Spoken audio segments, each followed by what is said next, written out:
Okay, that's all long-term stuff. In the short term, we've got energy rebates, we've got some help with rent, those kinds of things. Do you support those? We're very pleased to see that there is support that's going to people who are most in need. That was certainly what we indicated that we would support going into the budget. We know that households have been doing it tough, and the energy assistance will certainly assist in that regard.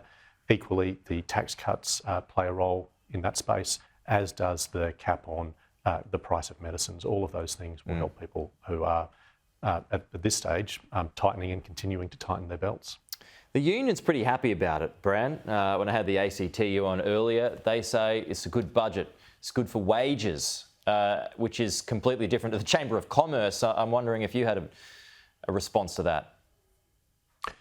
Yeah, I do. The key for us in terms of wages is ultimately we've got to make sure that we're delivering long-term sustainable wages growth. At the moment, we look at wages growth that can be inflationary because it's driving employers to have to put their costs up in order to be able to fund increased wages costs. Now, it's good that people are getting a wage increase, but we want to make that sustainable, which means backing it with productivity. So when I talk about getting the fundamentals right to attract investment, it's precisely so that we can do that, so that we can deliver real wages growth into the long term. And it's fair to say that in this budget, we need to see many, many more steps that will ultimately improve our competitiveness so that we have the scope to drive increased productivity. At the moment, our productivity is at a 6-decade low, so we do need to increase it.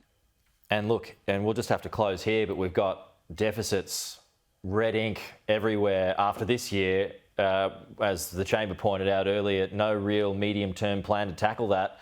And if inflation remains stubborn, I mean, that's not going to be great for business as well, to try and get those costs down.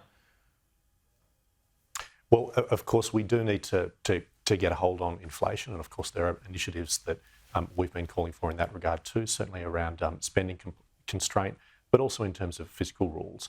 Ultimately, everything comes back to productivity. I think economists are fond of saying that it's not everything, but in the long run, it's almost everything. That's absolutely right.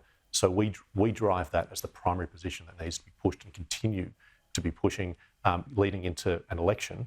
And we hope that we can see some policies coming forward as part of what will be a 12-month campaign that genuinely back in that position. Okay, Bran, thanks. We'll talk to you soon.